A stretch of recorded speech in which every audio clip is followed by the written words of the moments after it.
मैं दूसरी बार एजीएस के दोस्तों से मिल रहा हूं और पहली बार रवि साहब से मिल रहा हूं।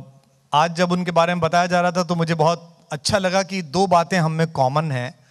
हम दोनों इंजीनियरिंग के विद्यार्थी हैं। ये बात अलग है कि मैं फरार हो गया और उन्होंने पूरी की।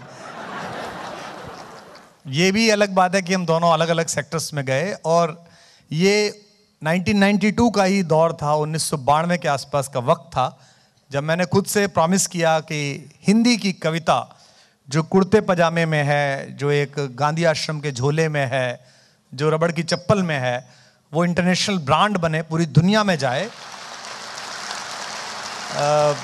बताया गया कि देश की वित्त मंत्री ने तारीफ की है जीएस की। ये सचमुच बहुत बड़ी अपॉर्चुनिटी है। वो मुश्किल से ही किसी की तारीफ करती हैं। हिंदुस्तान में क्या होता है कि जो एंटरप्रेन्योर बनने की, अच्छा एंटरप्रेन्योर, हमारे टाइम में तो एंटरप्रेन्योर था। फिर मेरी बेटी ने बताया कि गलत बोलते हो, त्रय लगता है इसके अंदर। हाँ, क्योंकि अंग्रेजी का पता नहीं है कि कब बदल जाती है। हम तो मेरठ कमिश्नरी के लोग हैं, हमारी तो इतनी खराब है कि मुझसे तो अभी कोई कह रहा था जी मेरा प्रोनाउंसिएशन खराब है। मैंने कहा मेरा भी वही खराब है जो तेरा खराब है। तो जो हिंदुस्तानी एंटरप्रेन्योर है उसकी जो फ्लाइट है वो जिस जगह आप बढ़ने की कोशिश कर रहे हो यहां आके तो विराम में आ जाती है। इस देश में 1 से 10 करोड़ रुपया कमाना बहुत कठिन है, मुश्किल है। लेकिन 10 करोड़ से 100 करोड़ रुपए का, 200 करोड़ रुपए का ड्रीम देखना मुश्किल नहीं है। 2-3 बैंक के मैनेजर से आपका परिचय होना चाहिए, उनके बारे में पता होना चाहिए कि ये हांगकांग जाना पसंद करते हैं, बैंकॉक या हरिद्वार जाना पसंद करते हैं। 10 से 100 करोड़ कमाना कोई मुश्किल काम नहीं है। 2 अच्छे एमबीए रखिए जिनको पीपीटी में महारत हो। हाँ, यहां भी बैठे होंगे बहुत सारे।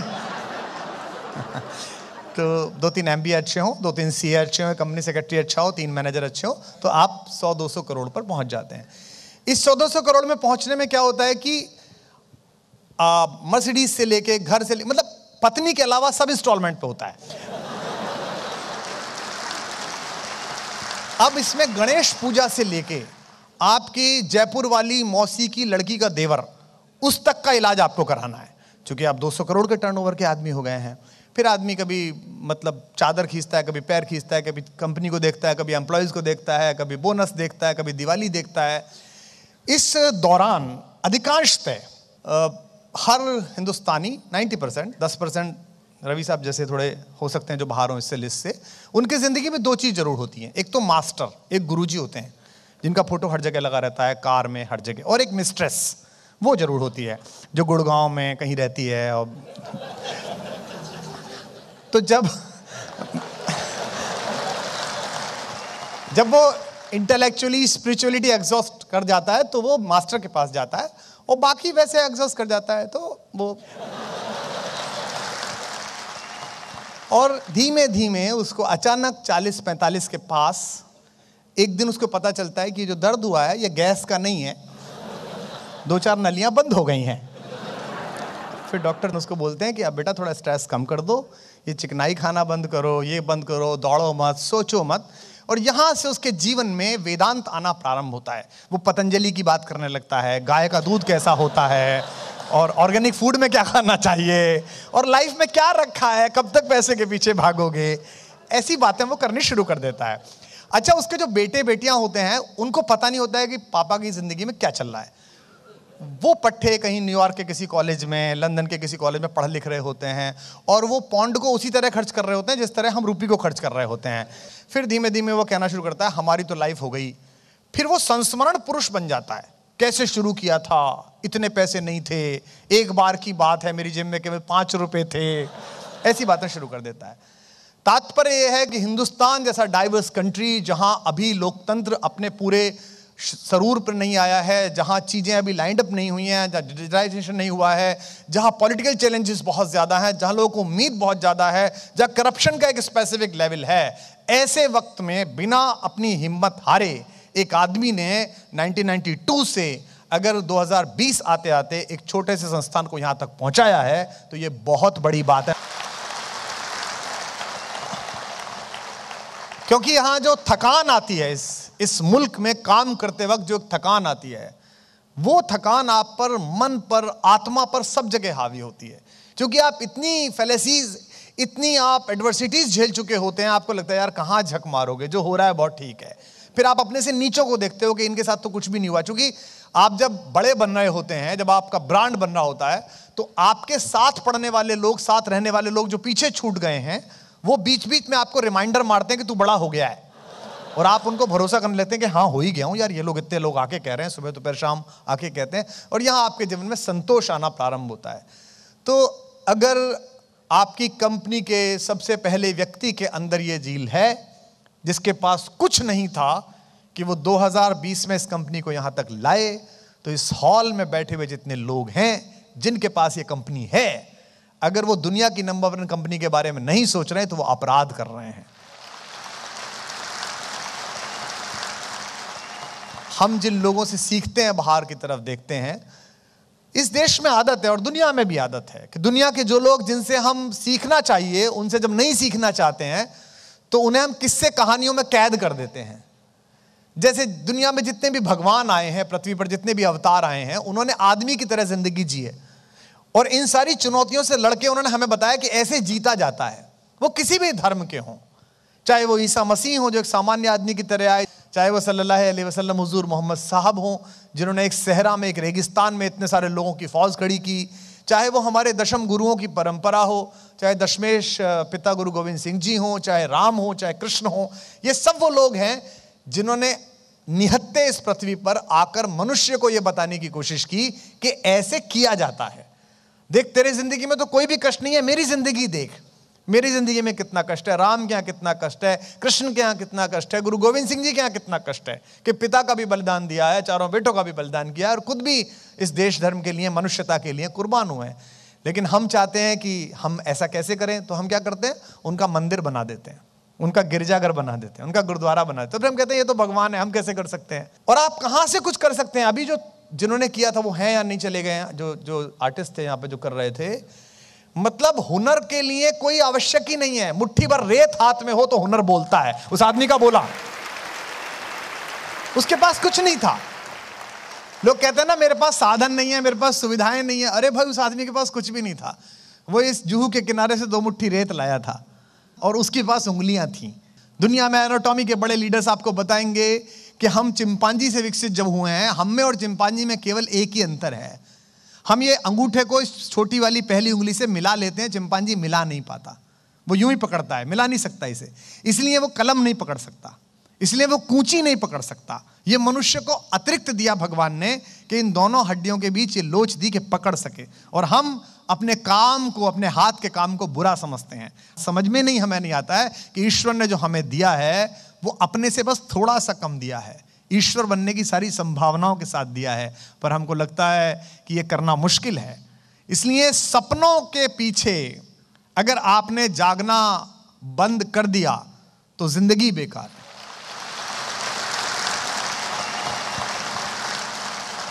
और एक पल के बाद एक ऐसा वक्त आता है कि अगर आपने एज ए टीम लड़ लिया उस चुनौती से, तो आप हंस के याद करते हैं। अभी जब मैं पहले आ गया था हॉल में, मैंने रवि भाई से एक ही सवाल पूछा था कि ये सब तो ठीक है, ये बताइए कि नोटबंदी के टाइम कैसे मुकाबला किया था। और उनके चेहरे पे एक स्माइल थी कि हाँ टफ था, वो हो गया था। लेकिन हम ये कहना हाँ टफ था, हो गया था, ये तो 1 सेकंड का वाक्य था, लेकिन इसमें आप सबकी जो रातें लगी होंगी, जो मेहनत लगी होगी, उसे मुझ जैसा आदमी महसूस कर सकता है। वो जो आंसू बाहर खड़े लोगों के थे जिनको पैसा नहीं मिल रहा था, उन सब आंसुओं को आंख के अंदर रोकने की जिद आपकी थी कि हम जल्दी से जल्दी कुछ ऐसा कर देंगे कि इनमें कोई आदमी रोए ना, किसी का आंसू ना निकले। जो भी हुआ है, हर आदमी को नोट मिल सके, हर आदमी को काम मिल सके। इस दुनिया में सबसे बड़े काम बड़े लोगों ने नहीं किए, सामान्य लोगों ने बड़े तरीके से किए। और बड़े होने की राह पर जो सो कॉल्ड बड़प्पन है, जिसमें जनता देखे सुने, आपके बारे में बात करे। मैं जिस कस्बे में पैदा हुआ, गाजियाबाद जिले के पास एक छोटा सा कस्बा है पिलखवा, वहाँ चादरों वादरों का काम होता है। मेरे पिताजी टीचर थे। और हिंदुस्तान में जो शिक्षा है ना, वो आपको एक काम की तरह दी जाती है। जैसे विदेश में जो विश्वविद्यालय हैं, अगर कुछ लोग गए हों तो वहाँ क्या है कि एक बड़ा बिग बाजार टाइप का है, एक ओपन मार्केट है यूनिवर्सिटी। चीज़ें रखी हुई हैं, ये स्विमिंग का है, ये डिक्लेमेशन है, ये डिबेटिंग सोसाइटी है, ये एंटरप्रेन्योर्स क्लब है। आपका मन है जाइए, आपका मन है हॉस्टल में सोते रहिए। हिंदुस्तान में तो बाकायदा कोर्स है, मार के पढ़ाया जाता है, ये कर, नंबर आते हैं और नंबर का बड़ा प्रेशर रहता है। और मतलब बाप बिल्कुल टेस्ट में भी गया। हमारे पड़ोस में ही एक चौधरी साहब, उन्होंने अपने लड़के से कह दिया कि ससुरे तू हर महीने फेल हो जाता है, ये छमाही अगर इसमें फेल हो गया तो मुझे पापा कहने की जरूरत नहीं है। अगले दिन वो सुबह बस से उतरा तो उन्होंने पूछा, हाँ भी राजू क्या हो गया? बोले रहने दे रामपाल, वैसे ही मूड खराब है मेरा। ऐसी सिचुएशन से जो लोग देश में निकले, चाहे छोटे कस्बों से निकले, छोटी जगहों से निकले, उन्होंने अपनी एडवर्सिटीज को अपनी अपॉर्चुनिटीज बनाया। एपीजे अब्दुल कलाम साहब, आपने पढ़ा होगा फायर ऑफ द विंग्स में, एनडीए में सेलेक्ट हुए और अपनी बहन के गहने बेचकर देहरादून में आए एग्जाम देने के लिए। एक तरफ का किराया लेके ये सोच के कि सेलेक्ट तो हो ही जाऊंगा, और अनलकीली वो सेलेक्ट नहीं हुए। तो कभी आप ऋषिकेश गए हो, वहां शिवानंद आश्रम है, अब तो बहुत सारे कैफे बन गए हैं, वहां एक पहाड़ी है, वहां से वो आत्महत्या करने के लिए गए कि अब घर जाके वापस क्या करूंगा, जिंदगी में कुछ बचा नहीं, पहुंचूंगा कैसे केरल तक। वहां उनको स्वामी शिवानंद सरस्वती ने देख लिया घूमते हुए। वो उठे थे पूजा से और खाने के लिए जा रहे थे, उन्होंने देखा एक लड़का बेचैन घूम रहा है, नीचे से नाप रहा है, पीछे जा रहा है, आगे आ रहा है। तो वो तुरंत गए, उन्होंने कहा बेटा क्या हो गया? तो उसने कहा साहब मैं मरना चाहता हूँ, मैं ऐसे से आया था, ये नाम है मेरा। तो शिवानंद जी उनको ले गए अपने आश्रम में कि अच्छा चलो सुबह देख लेना, अभी तो तुम खाना खा लो, तुम्हारा काम जो है उसे सुबह कर लेना। तो उन्हें वो ले गए, खाना खिलाया और उन्हें पैसे दिए किराए के कि वापस लौट जाओ। तो सुबह चलते समय एपीजे अब्दुल कलाम ने, जो युवक ही थे उस समय 17-18 साल के, उन्होंने शिवानंद सरस्वती से पूछा कि आप तो महात्मा हैं, भगवान के बहुत निकट हैं, मुझे बता सकते हैं कि मेरा एग्जाम भी अच्छा हुआ, मेरी इंटेंशन भी बड़ी पवित्र है, मेरी बहन ने अपना कड़ा बेच के मुझे भेजा, भगवान ने मुझे ये नौकरी क्यों नहीं दी? जो उत्तर उन्होंने दिया असफलता के बाद हर बार इस कहानी को दोहराइए। शिवानंद जी ने उस 17-18 साल के लड़के से कहा, जो बाद में देश की सबसे मोहब्बत पाने वाला आदमी बना, उसको कहा भगवान ने तुम्हें ये वाला काम इसलिए नहीं दिया क्योंकि शायद भगवान तुम्हें इससे बहुत बड़ा कोई काम देना चाहता है। तो एवरी लॉस्ट अपॉर्चुनिटी, आपके द्वारा खोया गया हर पल जिसमें आप ये सोचते हैं कि ये तो नुकसान हो गया, उसको अगर आप ये मान के चलेंगे कि कोई बेहतर चीज इंतजार कर रही है। और मैंने जीवन में ये किया है, मैंने जीवन में 2-3 पराजय देखी हैं जिन्हें सो कॉल्ड पराजय कहा जाता है, जिसका एक जिक्र तो ये अभी कर रहे थे कि हमारे कुछ बनाए हुए वहां बैठे हुए हैं और उन्होंने हमारा ही बना दिया। लेकिन मैं अब भी काम कर रहा हूं, आप लोगों के बीच जा रहा हूं, दुनिया भर में जा रहा हूं, गूगल जा रहा हूं, कैलिफोर्निया असेंबली जा रहा हूं, क्योंकि मुझे सदा यह लगता है ईश्वर ने किस इससे बड़े काम के लिए मुझे नियुक्त किया है। तो जब सबसे पहली चीज है एडवर्सिटीज से आंख मिलाना। चुनौती भगवान की सबसे खूबसूरत लड़की है और भगवान उसका हाथ किसी योग्य आदमी के हाथ में देता है, खराब आदमी के हाथ में देता है, बहुत चुन के देता है। अगर इस करेंसी के डिजिटलाइजेशन का, इस एटीएम का, इस डिमोनेटाइजेशन का अगर आपको दिया, आपने संभाल लिया। हम तो डरते थे, प्रधानमंत्री जब 8 बजे आके बोले भाइयों और बहनों, तो पहली चीज जो मुझे आपसे शेयर करनी थी वो थी यही कि एडवर्सिटीज को अपॉर्चुनिटीज समझिए। अगर वो जब तक आप समझ रहे हैं तब तक आप विनर हैं। और दूसरी जो की है पेशेंस। 3 P हैं प्रोग्रेस के लिए। पहली है पेशेंस, धैर्य रखिएगा। राम को देखिएगा, आप कृष्ण को देखिएगा, दशमेश पिता गुरु गोविंद सिंह जी को देखिएगा, सोच के देखिएगा किसी आदमी की ह्यूमैनिटी के नाम पर 4 बेटे हैं, चारों बेटे काम आ गए, अब बेटा ही नहीं है कोई भी। और गुरु गोविंद सिंह जी की पत्नी ने उनसे पूछा, माता सुंदरी ने, कि मेरी कोख खाली हो गई, चारों बेटे चले गए। जो उन्होंने जवाब दिया वो शायद उस कम्युनिटी के लिए आपकी तालियां हो जिसने इतना बड़ा बलिदान दिया। गुरुदेव ने कहा कि देश धर्म के वास्ते वार दिए सुत 4 और 4 मरे तो क्या हुआ, जीवित कई हजार, अभी तो हजारों बेटे मेरे जिंदा हैं। दूसरा है धैर्य, पेशेंस, कि आप धैर्य कितना रखते हैं अपने काम करने के लिए। अधैर्य हमें मरवाता है, जल्दबाजी हमें मरवाती है। और दुनिया की कोई भी चीज आप देख लीजिए, जिसके पास भी सफलता आई है शॉर्टकट से नहीं आई है। ये तो जितनी शॉर्टकट की स्टोरियां चलती हैं हमारे चारों तरफ, फिल्मों में चलती हैं, ग्रास रूट से कटे हुए ऐसे लोगों की जमात जो है वो 135 करोड़ के देश में कितनी छोटी है। हम 130 करोड़ हैं और इतने तो काउंटेड हैं। 130 करोड़। बट हमने इसे ताकत नहीं बनाया। अब ये 130 करोड़ लोगों के हैं, इनका डिजिटलाइजेशन होना है, इनके रेवेन्यू एक्सचेंजेस का, उसकी जिम्मेदारी आप पर है। हर वो आदमी, एक बात मैं आपसे बोलूं, आपका एटीएम जिसको आप तैयार करके भेजते हैं, आप जब उसके प्रोसेस में होते हैं, उसके सॉफ्टवेयर बना रहे होते हैं, उसकी बॉडी शेप कर रहे होते हैं, उसको भेज रहे होते हैं, उसको मॉनिटर कर रहे होते हैं, उस ट्रांजेक्शन को देख रहे होते हैं, मेरी एक ग्राहक की तरह, एक एंड यूजर की तरह आप ये बात समझिए कि उसके सामने खड़े होने में मेरा आत्मविश्वास कि मैं एक ये प्लास्टिक का कार्ड लेके जा रहा हूं, एक मेरे पास पासवर्ड है और इसमें से मैं अपनी कमाई का पैसा निकालूंगा। सरकार और बैंकिंग के अलावा इसमें जो सेल्फ कॉन्फिडेंस का 80% हिस्सा है वो इस हॉल में बैठे हुए लोगों का है, इस कंपनी का हिस्सा है। उसका जरा सा भी माल फंक्शनिंग, उसकी जरा सी भी प्रॉब्लम मुझे जो आत्मविश्वास को तोड़ता है, वो आप अगर उसे ध्यान में रख के करते हैं काम को, तो फिर आप भारत के साथ न्याय कर रहे हैं और आप देश के लिए क्यों काम कर रहे हैं। देखिए, आप ये कह सकते हैं कि ये कंपनी है, कल इस वीडियो को सुन के मुझे कोई कह सकता है कि यार कुमार विश्वास, वो रवि भाई बैठे थे, तुमने बड़ी तारीफ कर दी, कंपनी तो है, पैसा कमा रही है, टर्नओवर है, लिस्टिंग है, सब कुछ है।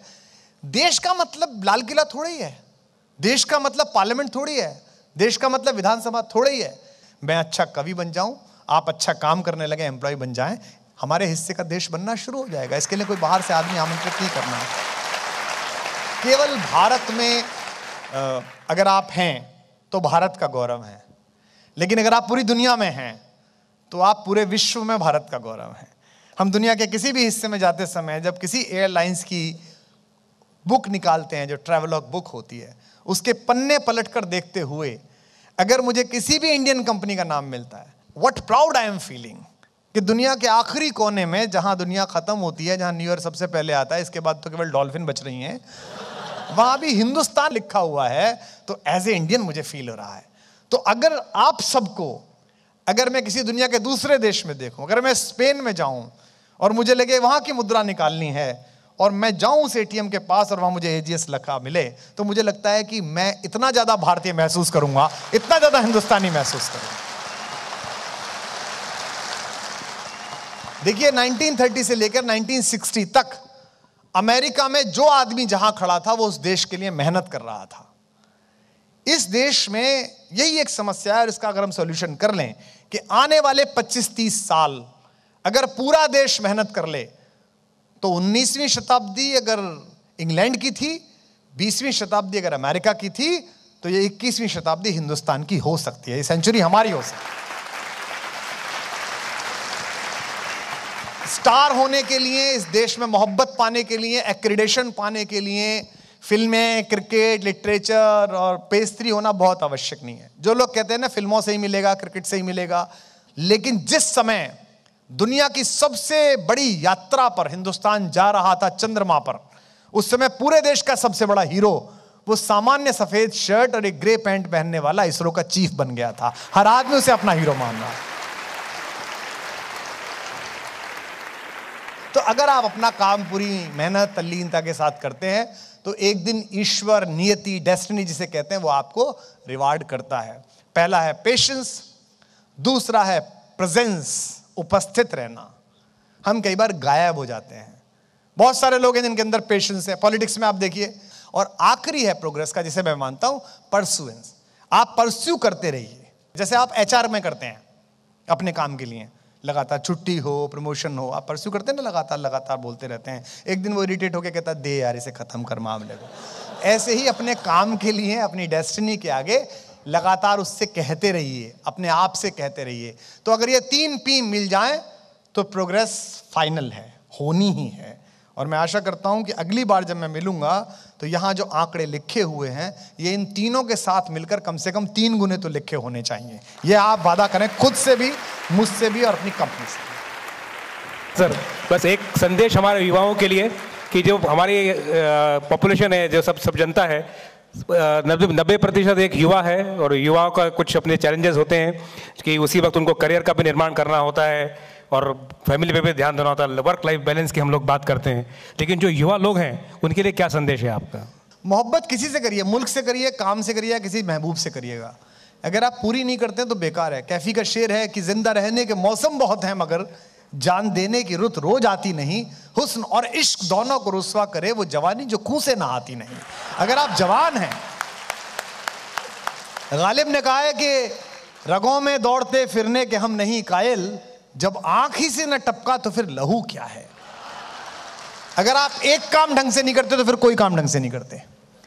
आधे आधे आधे मत होइएगा। आधे प्रेमी बने, आधे अच्छे एम्प्लॉयर बने, आधे अच्छे एम्प्लॉय बने, आधे अच्छे बेटे बने, आधे अच्छे भाई बने। जो करिए पूरा करिएगा। कृष्ण इसीलिए पूर्ण पुरुष हैं, इसीलिए कंप्लीट मैन हैं। एक शूटिंग शर्टिंग पहन के एक आदमी उतरता है, उसका मुंह चाटते हैं, कुत्ते नीचे लिख के आता है कंप्लीट मैन। वो कंप्लीट मैन नहीं है, कृष्ण कंप्लीट मैन है। कृष्ण बचपन जीते हैं तो ऐसा कि आज भी लाड़ से हिंदुस्तान की हर मां अपने बच्चे को कान्हा कहती है, मेरा कन्हैया, मेरा बेटा कहती है।